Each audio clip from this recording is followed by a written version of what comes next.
이제 오늘 데살로니가서 세 번째 시간인데요. 세 번째 맞죠? 네, 세 번째 시간인데 제목이 복음이 삶을 바꾸는 방식에 대해서 우리가 말씀을 좀 보도록 하겠습니다. 우선 첫 절 6절을 한번 볼까요? 6절 또 너희는 많은 환난 가운데에서 성령의 기쁨으로 말씀을 받았다. 자, 우선 우리가 시대적 상황 속에서 이 본문을 이해를 해야 이 의미가 정확하게 전달이 될 수가 있습니다. 도대체 데살로니가 성도들은 많은 환난이라고 표현을 했는데 그 환난의 종류가 뭘까? 어떤 환난일까? 환난도 여러 가지가 있을 수 있잖아요. 그 시대를 돌아가 보면 지난 시간 그 앞서 서론 시간에서도 언급을 잠깐 했지만 이 데살로니가라는 지역은 여러 로마 제국하의 식민지 도시로서 가장 충성스러운 도시입니다. 항구 도시라고 그랬죠. 그래서 로마 정부로부터 모든 혜택을 누렸어요. 그러니까 이 도시는 굉장히 번영된 도시에다가 로마의 가치와 로마의 질서와 로마의 원리를 철저하게 순응하는 도시이다 보니까 도시가 평안했어요. 조용했어요. 누구 하나 서열을 일으키거나 문제를 일으키는 사람이 있을 수가 없어요.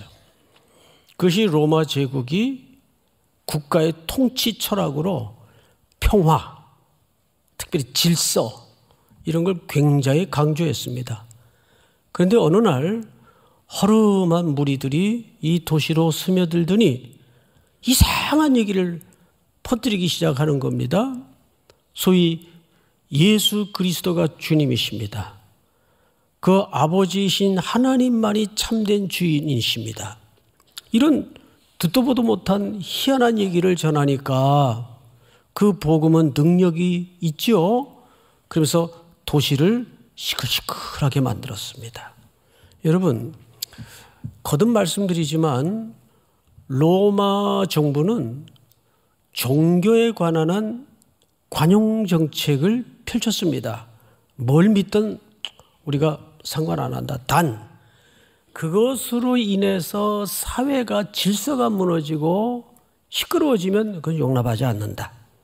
그래서 사도들이나 성도들이 핍박을 받았던 이유는 복음을 믿었기 때문에, 예수를 믿었기 때문이 아니라 그 복음과 예수를 통해서 사회가 시끄러워지니까, 로마의 질서와 로마의 평화가 깨지니까 그것을 용납하지 않다 보니 고문을 겪고 투옥이 되고 환난을 겪은 겁니다. 자, 이렇게 데살로니가의 복음이 핵폭탄급의 복음이 떨어지다 보니까 도시가 술렁술렁해져 가기 시작합니다. 그러면서 로마 정부로부터 매우 가혹한 핍박이 가해집니다. 몇 가지 핍박이 있는데 첫째는 도시의 번영과 평화를 무너뜨려서는 안 된다. 그리고 가이사만이 주님이신데 저들은 예수 그리스도라는 사람이 주인이시라고 하니 이거는 용납할 수 없다. 이들이 체포가 됩니다. 매를 맞습니다. 고난을 겪습니다. 더 현실적인 문제는 이들에게 목숨의 위협과 삶을 영위할 수 있는 물리적인 경제적인 핍박이 처절하게 가해지기 시작합니다. 여러분, 우린 지금 그 상황을 글로 읽고 이야기를 좀 듣고 있지만 이것이 우리 일상에 나에게 현실로 밀어닥쳤을 때 만만했겠어요? 이거는 엄청난 충격이었어요. 사실은 내가 죽느냐 사느냐 목숨을 건 싸움이 매일 이어졌다고 해도 틀린 말이 아닙니다. 쉬웠겠습니까? 그 환난 속에서 도대체 이들은 어떻게 견디고 어떻게 버텼을까? 성경은 이렇게 뜻밖의 대답을 내놓는데 6절을 보세요. 또 너희는 많은 환난 가운데서 무엇으로 말씀을 받았다고 되어 있죠? 성령의 기쁨. 할렐루야. 어쩌면 오늘 말씀 속에서 이 성령의 기쁨이라는 주제는 우리 신앙생활에 오늘날 한국교회와 세계 교회가 잃어버렸던 본질입니다. 요즘은 시대 자체가 AI 시대이다 보니까 합리, 수리, 논리, 상식 이런 것이 신앙의 세계를 지배하기 시작했어요. 그런데 이들이 그런 초인적인 삶을 매일매일 싸워나가면서 버틸 수 있었던 것은 본인들의 결단이나 의지력이 아니에요. 성경은 뭐라고 얘기하죠? 위로부터 임하시는 성령의 기쁨에 붙잡혔다. 할렐루야. 이것은 누구도 만들어낼 수 없는 힘입니다. 그래서 성도가 사는 힘은 위로부터 임해야 돼요. 믿습니까? 그래서 송 목사 푸사에 보면 위로부터, 그리고 나이아가라 앞에서 찍은 사진을 탁 걸어놓고 폭포가 막 쏟아져요. 위로부터 은혜가 임해야 돼요. 그러면 아무리 거칠고 고단한 가시밭길을 걷더라도 그것이 제거가 되어서 기쁨이 온 게 아니라 성령이 그것을 덮어버리게 만들어요. 툭툭 털어버리고 또 일어나서 걷는 힘을 주신단 말이에요. 믿습니까? 여러분, 그런데 이 시대가 교회에 어쩌면 가장 중요한 본질일 수 있는 이 성령의 기쁨을, 성령의 힘을 잃어버리고 산다는데 비참함이 있습니다. 교회는 상식적이어야 되지만 상식을 넘어서야 됩니다. 그래서 믿음의 역사라 그러잖아요. 믿습니까?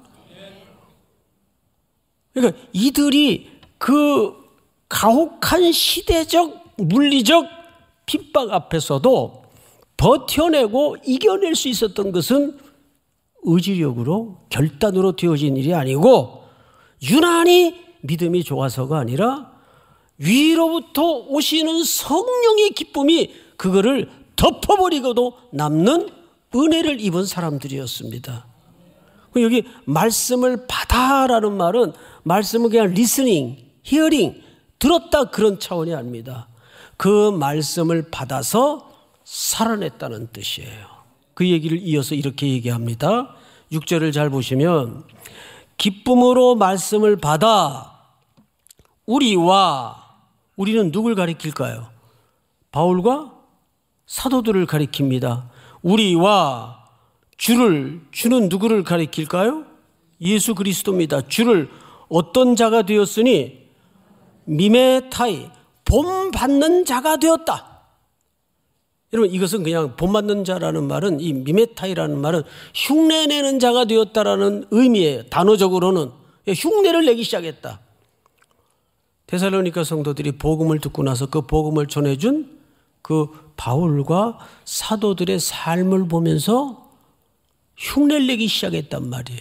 그런데 이것은 단순한 흉내를 내는 게 아니라 근본적인 변화, 예를 들어서 삶의 틀과 양식과 전인적인 내면의 가치관과 세계를 완전히 바꿨다 그 말이에요. 누구를 보고? 사도들을 보고. 그런데 그 사도들은 누구를 보고 그런 삶의 세계로 바뀌었을까요? 예수 그리스도를 보고. 그렇다면 데살로니가 성도들이 복음을 받자마자 미메타이, 흉내를 내기 시작했다는 말은 결국 누구를 흉내내기 시작했다는 뜻입니까? 예수 그리스도를 흉내내기 시작했다는 뜻이에요. 굉장히 중요한 복음의 확장의 방식이에요. 우리 교회도 이제 청년들 어떻게 신앙생활을 시작했나 이렇게 들어보면 압도적으로 어느 간사님 신앙생활 하는 걸 보고 배웠어요. 또 어떤 분은 지금은 장로님이 되셨지만 어느 장로님 이끌림을 받아서 그 장로님 신앙생활 하는 걸 보고 교회를 따라다니다 보니까 여기까지 왔네요. 자, 일본 속담에도 그런 말이 있죠. 아들은 아버지의 등을 보고 자란다. 그러니까 세상 사람들은, 복음을 모르던 사람들은 예수 믿는 사람들의 삶을 봐요. 아, 저렇게 사는 게 맞는 거구나. 뭐 싫어하고 비아냥거려도 진리의 삶을 들여다볼 때는 그 사람들 뜨끔거림이 있단 말이에요. 오늘날 한국교회가 욕을 먹는 것은 복음에 대한 거부감도 당연히 있겠지만, 예수 안 믿는 사람들 입장에서는 복음에 대한 거부감도 당연히 있겠지만, 더 가슴 아픈 건, 자존심 상하는 건, 속상한 건 뭔지 아세요? 그리스도인들의 표리부동한 삶의 이질감 때문입니다. 저 사람들은 뭐 말은 저렇게 해도 온갖 뉴스에 흉흉한 뉴스거리에 안 빠지는 적 없더라. 할 말 없는 거예요. 이걸 아셔야 되죠. 그래서 우리는 복음을 전하는 매체예요. 우리 존재 자체가. 그렇죠? 매체는 메시지입니다. 우리가 설교를 하거나 설교를 듣거나 그 말씀이 어디서 완성이 되고 어디서 해석돼야 됩니까? 삶에서 완성이 되고 삶에서 해석이 돼야 됩니다. 이게 안 되니까 이렇게 골목마다 십자가의 숲을 이루고 있지만 한국교회는 어쩌다가 시대적 빌런의 자리를 대신하고 말았어요. 너무 자존심 상하는 상황입니다. 대다수의 한국교회는 그렇지 않는데 여러분, 그래서 오늘 우리와 사도들이죠, 주를 예수 그리스도입니다. 본받은 자가 되었으니 누가? 데살로니가에 사는 성도들이. 근데 그러한 본된 삶, 흉내라도 내고자 하는 삶을 통해서 어떤 일이 벌어졌는가를 7절을 한번 볼까요?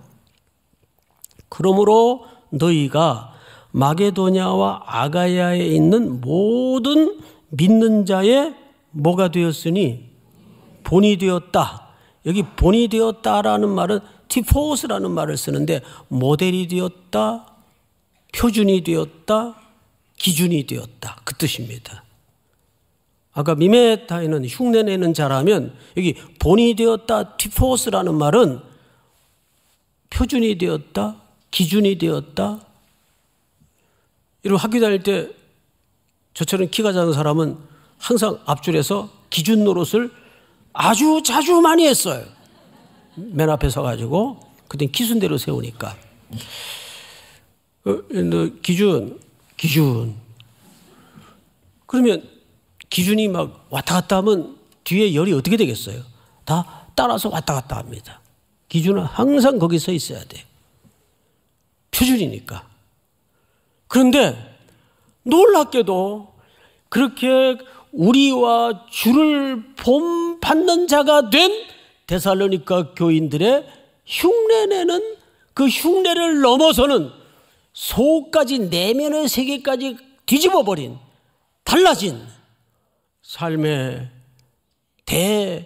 대변혁의 역사를 보면서 마게도냐와 아가야에 있는 사람까지 주를 본받는 자가 됐대요. 여러분, 이것이 복음 확산의 중요한 원리입니다. 그래서 7절을 다시 읽어보면 이렇게 되어 있죠. 그러므로 너희가 마게도냐와 아가야에 있는 모든 믿는 자의 표준이 되었다. 아, 저렇게 사는 게 맞지. 할렐루야. 그래서 지금부터 우리는 도대체 이 데살로니가 교회 성도들의 소문에 대해서 우리는 세 가지 이 삶을 바꾸는 복음의 방식에 대해서 이제 설명을 들을 겁니다. 자, 우리 8절을 한번 읽고 들어가십시다. 8절 다 같이 시작. 주의 말씀이 너희에게로부터 마게도냐와 아가야에만 들릴 뿐 아니라 하나님을 향하는 너희 믿음의 소문이 각처에 퍼졌으므로 우리는 아무 말도 할 것이 없노라. 예, 뭐 대단한 교회죠. 교회가 지금 세워진 지 불과 얼마 안 되는 교회인데 이 어린 교회에 이 완전히 업사이드 다운이라고 그래요. 뒤집어 엎는, 세상의 질서를 뒤집어 엎는 이 달라진 로마 제국가의 가치와 번영과 그 로마의 길을 쫓는 삶이 아니라 이들에게는 놀라운 소문이 나기 시작했어요. 소문이. 그 소문의 세 가지 원리를 한번 우리 들여다보도록 하겠습니다. 첫째, 그들이 우리에 대하여 스스로 말하기를 우리가 너희의 가운데 들어갔는지, 어떻게 너희 가운데 들어갔는지와, 이게 첫 번째 소문의 원리입니다. 어떻게 들어갔다라는 말은 오늘 이 소문의 원리에서 아주 중요한 원리예요. 어떻게 들어왔는지.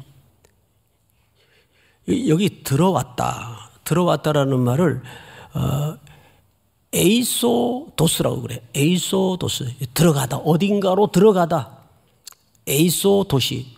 다이소가 아니고 에이소도스. 한번 따라서 해볼까요? 에이소도스. 이게 무슨 뜻이라고요? 들어가다. 그러면 어디로부터 나오다라는 말은 무슨 뜻일까요? 모르세요? 엑소도스. 이 반대말이에요. 다시 어디로 들어가다 에이소도스. 근데 어디로부터 나오다 엑소도스예요. 이스라엘 백성들이 400년을 대문명 제국인 애굽에서 노예 생활을 했어요. 감독자 밑에서, 계급 사회에서. 여러분, 애굽의 지혜를 세 가지로 꼽는데 합리, 수리, 논리입니다. 그래서 철저히 관리 감독 아래 1에서 1을 더하면 2가 나와야 되는 세상의 원리 속에서 갖은 우상 숭배의 섬김의 문화 속에서 4대가 살았어요. 여러분, 4대가 그런 삶을 살면 어떻게 될까요? 그냥 애굽화가 된 겁니다. 근데 출애굽, 엑소도스를 냈어요. 이 엑소도스라는 말은 길에서 나왔다 그 뜻이에요. 어느 길에서 나왔어요. 어느 길에서? 로마의 제국과 애굽의 제국의 질서에서 나온 거예요. 그들이 홍해를 건너 출애굽했더니 뭐가 나왔습니까? 광야. 미드바르, 광야가 나왔어요. 그래서 원래 엑소도스라는 말은 무슨 의미인가 하면 길 밖의 길이라는 뜻입니다. 광야가 그들이 구원받은 이후에 처음으로 마주한 길이었습니다. 새 길이었습니다. 그래서 그들이 40년 동안을 광야에서 처절하게 머리 꼭대기부터 발끝까지 온 몸으로 적셔지듯이 딱 하나 배운 게 뭡니까? 주님을 바라보는 것만이 살 길이다. 이거 하나 배운 거예요. 그게 뭐예요? 그게 새 길이에요. 길에서 나와서 그들이 새로 들어간 길이 그거 배운 거예요. 여러분, 데살로니가 성도들이 들어갔다라는 말은 복음을 가지고 새 길을 그 데살로니가 뿐만 아니라 마게도냐와 아가야 지역의 또 다른 각처에 소문이 퍼지게 했다 그 말이에요. 새로운 길을 가지고 들어간 거예요. 믿습니까? 네. 여러분들이 예수를 바르게 정상적으로 믿는다면 이 로마 제국과 같은 애굽의 문명과 같은 화려함과 허례의식으로 우상으로 가득한 이 혼돈의 세상 속에서 새 길을 가지고 들어가는 거예요. 그 길이 예수의 길입니다. 그 소문이 났단 말이에요. 저렇게 사는 게 맞아? 와, 대단한데? 근데 죄송하지만 거듭 말씀드리는 것은 한국교회는 이런 소문에 대해서 별로 그렇게 높은 평가나 점수를 받지 못하고 있어요. 이걸 뒤집어 엎어야 돼요. 그럼 첫째는 예수 그리스도라는 새 길이 들어가서 뭐가 나야 될까요? 좋은 소문이 나야 돼요. 한국교회는, 삼일교회는 온 이 땅의 교회들이 좋은 소문이 나야 돼요. 뭐 남의 얘기, 부정적인 얘기는 굳이 설교 시간에 예로 들 일이 없고, 제가 존경하는 어느 목사님이 강남 한복판에서 큰 교회를 목회하시다가 이제 분리개척을 시작하셨어요. 보통 분리개척하면 이제 똑똑한 부목사님 한 분 이제 선정해서 교인들을 떼주는 그런 이제 형태를 분리개척이라고 합니다. 뭐 그것도 대단한 거죠. 근데 그 교회는 1,500명이 넘으면 분리개척한다 해서 분리개척의 첫 시범으로 부목사님을 선정해서 내보낸 게 아니라 담임 목사님이 개척을 해서 나가셨어요. 담임 목사님. 근데 저는 이제 내년이 은퇴니까 시간이 없어요. 그러고 싶어도. 진작에 좀 한번 해볼 걸. 예? 그러니까 그렇게 건강하게 목사님이 아예 그냥 저 지방에, 그러니까 그때는 그 용인이라는 데가 뿔 빠진 데였어요. 거기에 개척을 해서 나가셨는데 금방 교회가 부흥이 됐겠죠. 당연히. 그런데 보니까 젊은 부부들이 대부분이에요. 그쪽은. 그래서 교회 다음 세대를 위해서 공간이 있어야 되는데 도저히 임시 건물, 임시 처소에서는 안 되겠다 싶어가지고 교회를 건축하기로 이제 의견을 모았습니다. 그리고 그 머물던 땅은 본 교회에서 사준 땅이니까 나중에는 그 땅값을 돌려줘야 돼요. 그리고 이제 건축도 해야 돼요. 근데 그 땅을 내놨는데 세상에 땅값이 그때 이제 그 용인 쪽에 바람이 불 때예요. 올랐겠어요? 내렸겠어요? 부동산 불패의 신화가 작용을 한 거죠. 그래서 무려 차익을 봤더니 40억가량이 차익이 난 거예요. 그 땅값도 갚아야 되고 이제 건축도 해야 되는데 당회가 도저히 귀를 의심할 수밖에 없는 결단을 했어요. 이거는 불로소득이다. 그리고 교회는 온전히 성도들의 헌신과 기도와 눈물로 짓는 것이 교회지 이렇게 불로소득으로 교회를 건축할 수 없다. 그걸 전부 사회에 환원하기로 결정을 했습니다. 이게 상식적으로 맞아요? 그 차익은 보통 여느 교회 같으면 주님의 은혜입니다. 그리고 해도 누가 시비를 걸겠어요? 누가? 예? 그렇게 결정을 해버렸어요.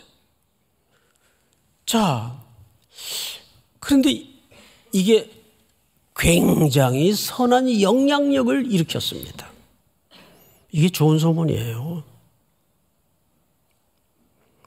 이제 우리 삼일교회도 어마어마한 재정을 들여서 지금 다음 세대를 위한 공간을 이제 곧 마련합니다. 그건 필요한 공간이에요.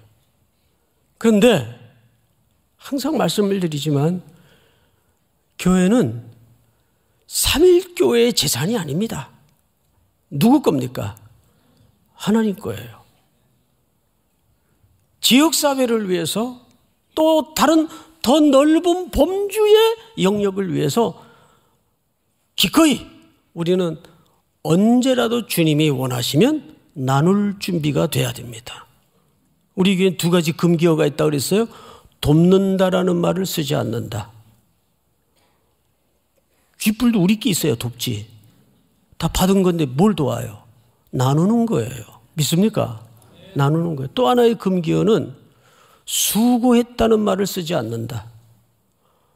우리가 주님의 구원의 기쁨으로 우리가 즐거워서 헌신하는 거지, 내가 수고했다고 생각하는 순간 공로주의가 기어올라옵니다. 보상심리가 일어나요. 우리는 전부 예수 그리스도의 보배로운 피로 덤으로 사는 인생이에요. 거저받은 인생이에요. 믿습니까? 뭘 수고를 해요?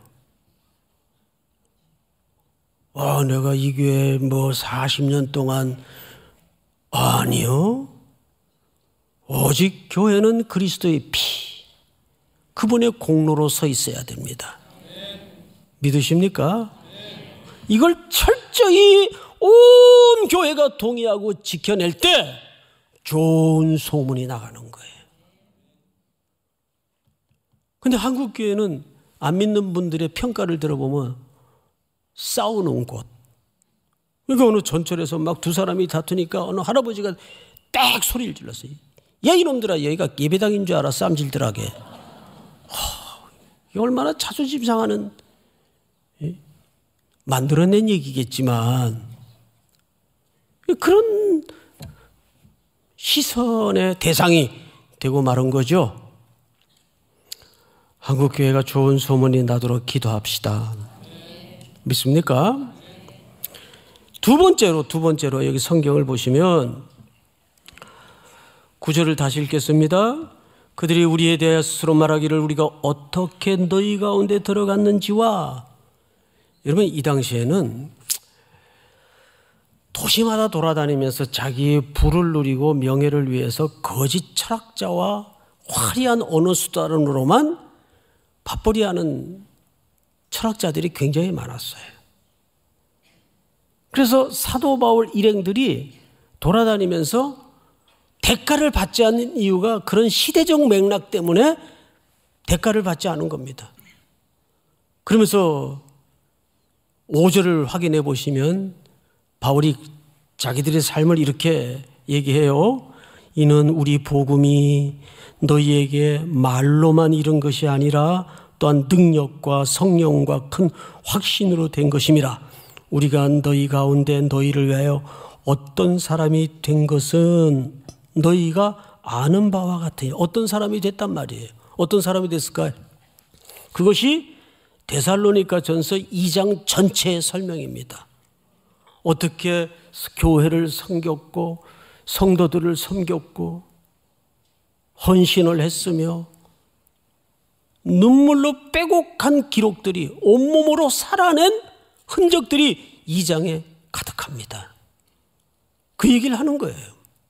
방금도 말씀을 드렸지만 우리는 복음을 전하는 매개물인데 이 매체는 메시지예요. 믿습니까?